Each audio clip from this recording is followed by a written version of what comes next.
Hey, everybody. Thank you for joining me for another coffee chat. I am so excited about the conversation that we're going to have with Chris Dean, founder of BNet Systems. I've already enjoyed the conversation even before we started the recording of the conversation.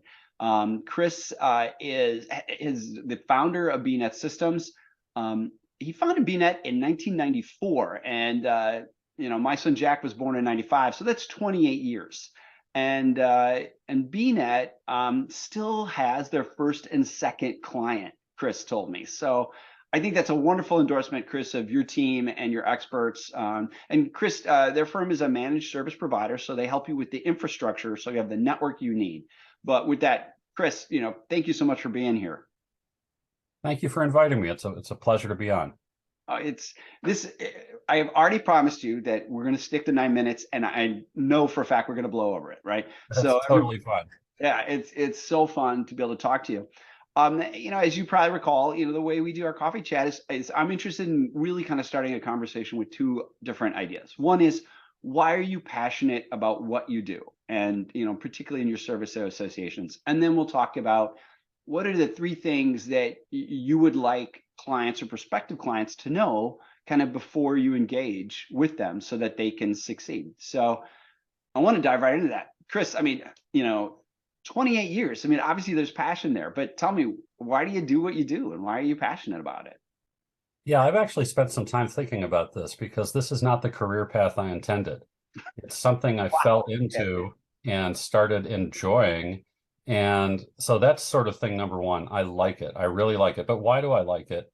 There are two reasons. Number one, as a geek, as kind of an engineering type of person, the challenge of figuring out a puzzle is really compelling. I mean, it's something that draws me in, and why doesn't this work? And how can we set this up? Or how can we set something new up that's better? And that sort of challenge really appeals to me. And then there's the human side of it, which is basically helping people with their problems. And that is so tremendously gratifying because you helped fix something for someone or make something better. And, my motto is put good in the system, and that's putting good in the system. There's a lot of bad out there and you need to balance it out a little bit. So, if you're helping people out, they are going to benefit from this. And of course, we're getting paid for it, but it's just nice to be able to do something that you like doing, that you get paid for, that's actually helping people solve their problems. So those are the reasons. And those are fantastic reasons. And, you and I share a kinship. And I know like our team loves solving the problems, is curious. They're curious and intellectual Exactly. people. And you guys are like that too. But this notion of putting good in the system, it's just like trademark it, hashtag, BNet, put good in the system, because I couldn't agree more. There's an opportunity to leave people better than you found them, which, is kind of like my thinking, maybe since I was a Cub Scout. But this notion that, solving problems, and the way we think about it is, we solve membership technology problems so that you can go home on time or you can spend time with your family. Just this notion that let's put some good in there. And I love your articulation. There's so many threads to pull on here, and again, I'm trying to be mindful of our time. Do you have a quick story on when you're able to put a good in the system and kind of a surprising outcome? Oh, gosh. Putting you on the spot. Yeah, well, there have been a couple of disasters that we've walked into and had to clean up. Uh-huh. And that's, that I don't know. I guess that's good because you're getting them out of a bad jam.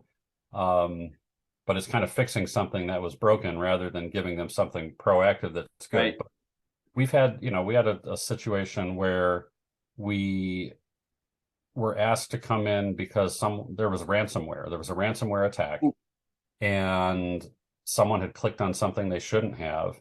Mm-hmm. And unfortunately, it developed over the course of about a week that the IT department in-house was completely incompetent.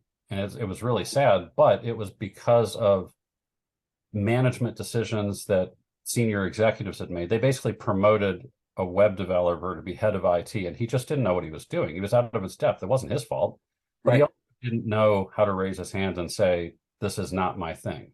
Right. And so backups weren't being checked, servers weren't being managed, and there were some serious security holes. And the result was their whole system got locked up by ransomware, and we had to come in and unwind all that and get them back. And we did, but it was a scary time for a while, because Oh yeah. for about a week or two, we didn't know if we could recover what they had or not. We were ultimately able to, Oh good.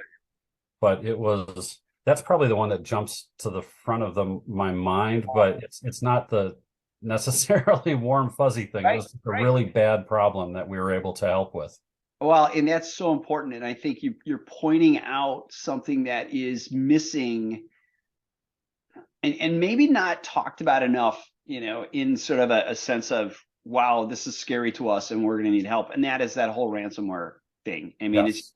we're all aware of it. Hopefully we're paying attention to, the different bulletins that come out. But to know that there's an expert like you guys that can help with that, that doesn't mean you don't try to do preventive stuff, which I'm sure Right. you guys excel at. We But certainly do. wow. Yeah. See, I was thinking I'd get a warm and fuzzy story about like when we help, a client with a massive convention, right 6 weeks after they had to let go their key team player, and we got hugs out of it. I was thinking, oh, but that story is real world.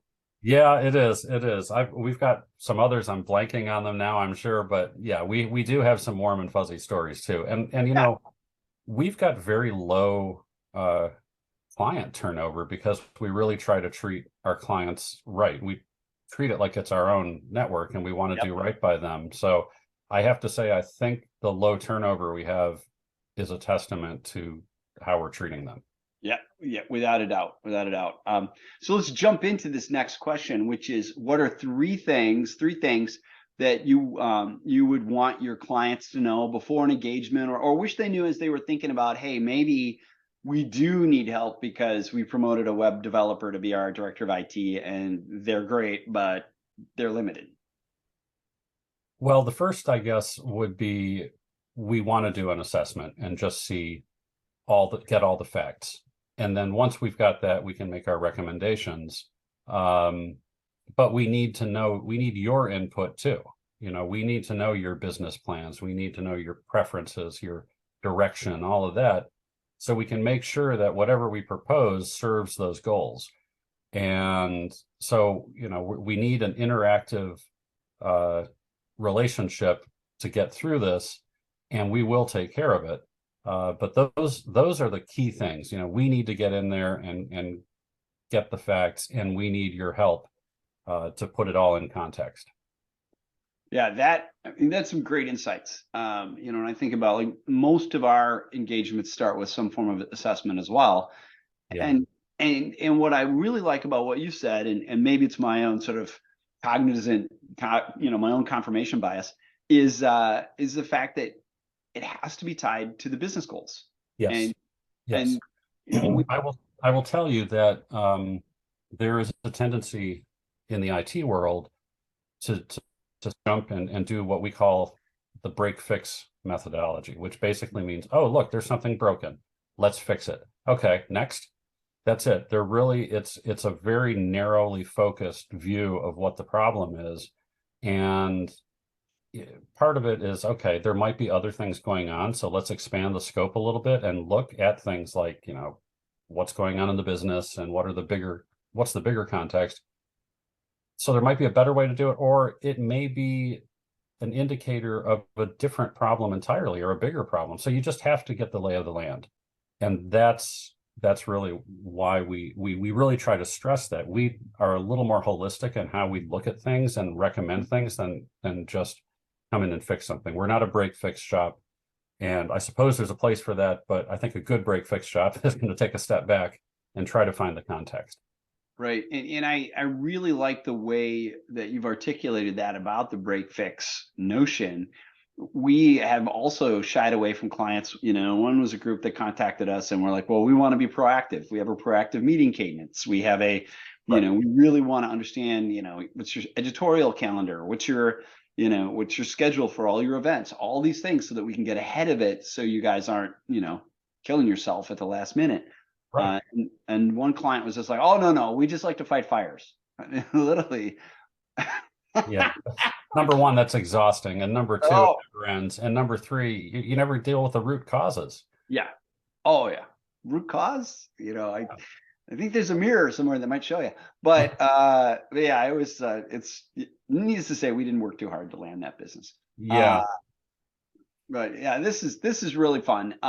We did go over our time limit. I turned off my timer right before it went off. But enjoyable, Chris. Thank you so Thank you. much for your time. Again, Chris's recommendations are, kind of get the facts, start with an assessment, and clients, let's link it to the business or whatever we're doing for you. And we're partners in this. You need to help. Kind of my summary of your 3 recommendations. That's it. Yeah. So everybody who's kind of watching, reach out if you want an introduction to Chris Dean of BNet Systems, or go, reach out to BNet Systems online, managed service provider. I know we've talked about folks like this who can provide services, and I strongly encourage you to introduce yourself to Chris Dean, or we can if you haven't yet. Chris, thank you so much for the time today and the enjoyable conversation. Thank you so much. I really appreciate it. All right, we'll be in touch. All right, bye. Thank you.